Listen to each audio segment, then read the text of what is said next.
If I get a bunch of discovery in, bunch of answers to questions, I can't have an AI review that and tell me what's in it, and that's it. Like, I can have an AI review that and summarize it and give me some general notions of what's in there, but I still got to review it myself. So those are a couple examples of where we're using large language models and AI. I'm sure there's plenty of other examples where it's good. Yeah. One question I'd have for you, because I've messed around with ChatGPT myself, and I'm very interested in it as well. And the way I understand it is, it really becomes like the output is obviously determined on the input, and it's how you prompt ChatGPT to give you answers.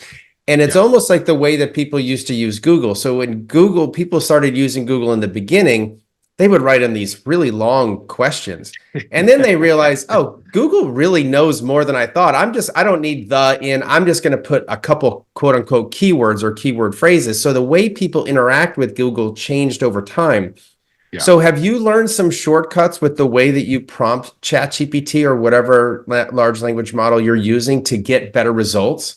The Google example is fantastic, and it's fantastic for reasons that are the opposite of what you're saying. So what I found, and you're exactly right, when people started using Google, they weren't relying on the technology quite as much as they should have. And once they figured out restaurants near me, that's all I need to say, Google can kind of, through the algorithm, figure that out. So what's happened now is people think ChatGPT is Google. Like, they think it's just an advanced version of Google. And so they'll be like, find some good restaurants near me, or what was the score in the game 2 days ago? And first of all, most of these large language models, they're trained on these huge, massive data sets that are a couple years old.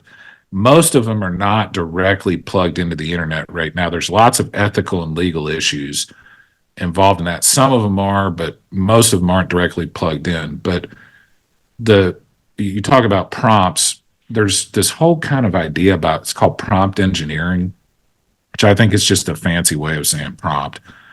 But the more detailed you can be with these large language models, the better they perform. So here's an example. When I was trying to think of this. So I have this specialty practice where part of my business is representing people that have been hurt offshore, like guys that work on boats and oil rigs and stuff like that. Every single case I have, the defendant blames my client. You should have stopped the work. You should have stopped the work. If it was dangerous, you should have stopped the work. It's all your fault. You had stop work authority. I've been hearing that for 20 years. I've got some arguments against it, but I wanted to see what ChatGPT and these large language models do. So I literally did a prompt that was something like, I am a plaintiff's lawyer. I represent people that have been hurt offshore. My client was hurt offshore when such and such happened. The defense lawyers are saying that he had stop work authority and he should have exercised it, and therefore it's his responsibility. Give me 5 arguments about why that defense lawyer's argument is bad. Boom.